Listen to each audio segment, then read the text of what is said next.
So I guess I can't start a new paintball channel without doing a quick tour of my collection because of course I have a collection. If you watch my old videos back when I was a teenager, I collected paintball markers. That's what I did. That's where I spent my money and people were always like, you have too much money, but really I was just a 14-year-old kid with a couple different sources of income. But let's go over the tour of what I have now. So this is the OG. This is the one that will never go anywhere. This is my Bob Long Vice, obviously. I've had this since 2009, and I don't anticipate on selling it anytime soon. I would like to go through it, rebuild everything. Like, I think it still has the Eigenram and stuff. It's obviously got the twist-on ASA, a Tadal board, 4 CIs. It's got like most of the upgrades, but it still looks normal. Being 17 years old or whatever it is, 15, 16 years old, it's showing some abuse. The breech is all torn up, stuff like that.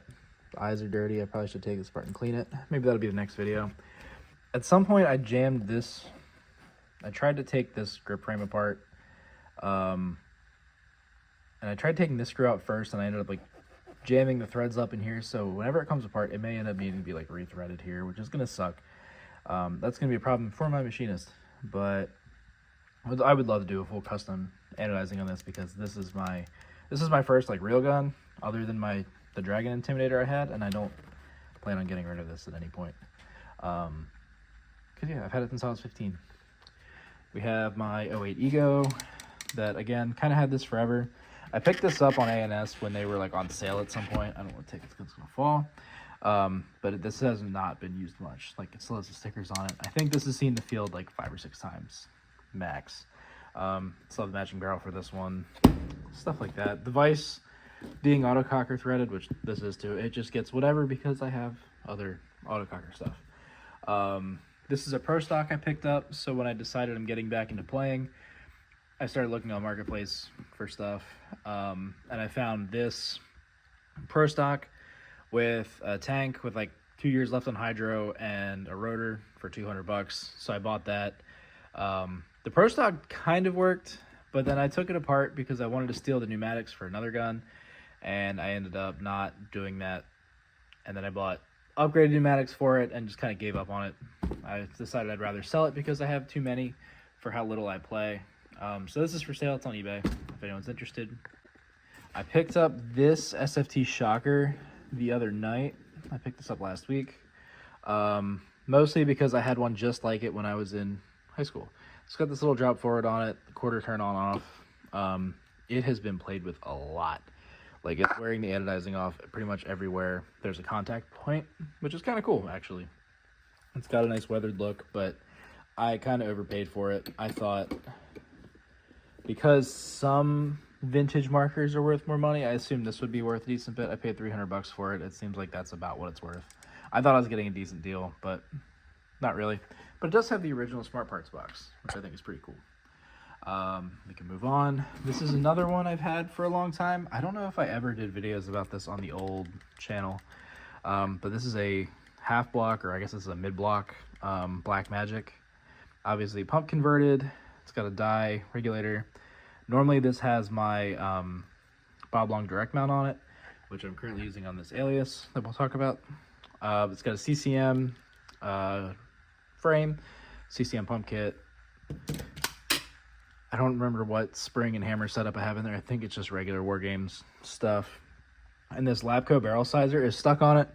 I don't know where that cut out. The Labco barrel sizer is stuck. I don't really care because it's a 676 bore size, which basically makes rollouts a non-issue regardless of what barrel I run on this here pump marker.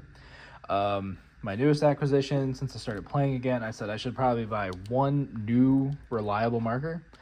And I saw the HK Ripper series, and I was like, that's a Mark Victory with Ripper milling on it. That's basically a Ripper Victory. So I bought it. I'm not a fan. It's actually been the most problematic thing I have. Like, I was able to take the vise out, lube it up, and run that thing, and it was more reliable. I can't get this to shoot over 250 feet per second. I don't know why. I've had all of the regulators apart. I've had the motor apart. I've lubed everything up, and then today, the ASA O-ring that is in the grip frame here blew out right as I was starting a set, and that made me have to sit that set out. But it is what it is. It's a relatively affordable OG Bob Long with different branding on it. Somebody told me I should have bought an axe today, and when it was pissing me off, I totally agreed, but for the most part, I do like this. It's light, it's comfy, it shoots just like my old Mark Victories did. Moving on. This is a Trilogy Pro, so kind of the same thing. My friend Rudy and I found a deal on Marketplace. Somebody was selling like 6 markers, 3 loaders, a bunch of like random stuff, extra tanks, a couple mag-fed things, and this Trilogy Pro. I said, I'll go half with you. I took the Trilogy Pro and a couple other things. These seem to be kind of hard to find on Marketplace, but this is actually, or on eBay. But I basically paid $100 for it, and I think that was a pretty good deal. This thing rips for a really boring stock mech autococker. I still have my War Games barrel kit that I used to use on the Black Magic. So I run that on this most of the time. Does the job. I've only played with this like once or twice, but it's awesome. It's super quiet. It does all the cool things that you want autocockers to do, etc. And then this one really needs no introduction. This is a super minty Alias Intimidator. I played with this today. It had some problems, and that's what led to us tearing it down to clean it up. It's got the VCOM barrel on it at the moment because why not? It looks good. It's quiet. But this thing is super minty other than like that little scratch. Somebody put some serious money into upgrading this. It came with an orange bolt that I didn't install. I actually have that here. Kind of cool. May mess with that at some point soon.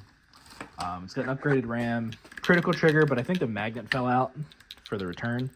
But it's definitely a critical roller bearing trigger at a minimum. It's got the torpedo reg. It had a CP on off, but that started leaking. And a CP rail, we took all that off, and I just added the direct mount for now. It's going to get a different ASA. Ashcroft gauge, all the good stuff. The RAM cap goes with the RAM. That may be an evil RAM cap, an evil adjustable RAM cap, so it'll probably be an evil RAM as well, but I'm not positive. But yeah, that is the collection at the moment. Some things are going to be moving.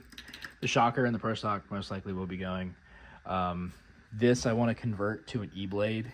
I think that would be really cool and a way cooler use of this body, especially because it's already drilled and milled for eyes. I think a mid-block E-blade Black Magic would be pretty cool. That's also what the pneumatics were coming off of this for. I was going to convert this to mech, but I was going to get a single trigger mech and stuff like that because I can't use the CCM frame. Obviously, this is a pump-only frame, and just kind of gave up on it. But anyway, thank you for watching. That's the collection. Inevitably, it will grow.